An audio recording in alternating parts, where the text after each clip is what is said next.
The best ways to maximize your control over your 808s and bass is by doing the following. So right now we have this whole note laid out, and it's only the first part that's playing because this 808 isn't that long. So if you want it to last forever, all you have to do is go to your channel rack, open up the 808, turn everything down on the ADSR except for hold. Now if you have a longer 808, it'll end when the note ends. But if you have a shorter 808, it'll just end at the same time. So then what you want to do after you go back from the envelope settings is go to the sample settings, right click on the waveform, go to edit in audio editor, and then select a region that you want to have repeated. And you just want to make sure that there's no clicks.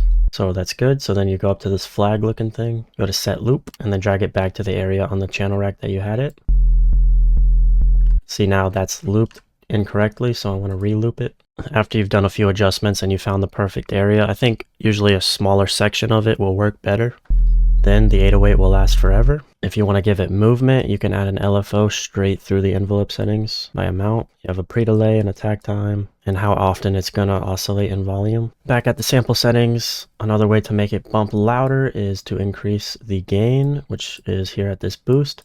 You can enable clipping at 0 dB, and this boost knob will distort the waveform kind of.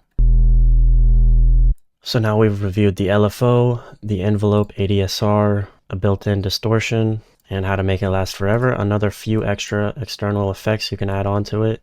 With stock plugins, you can use things such as Fruity Limiter to introduce saturation, Fruity Distortion, Fruity Waves Shaper, Fruity Blood Overdrive, and plenty of other distortion and saturation plugins that will help to add more harmonics in the higher range so it doesn't get lost in the low end when eventually you add different elements that might take up the lower end frequencies like vocals.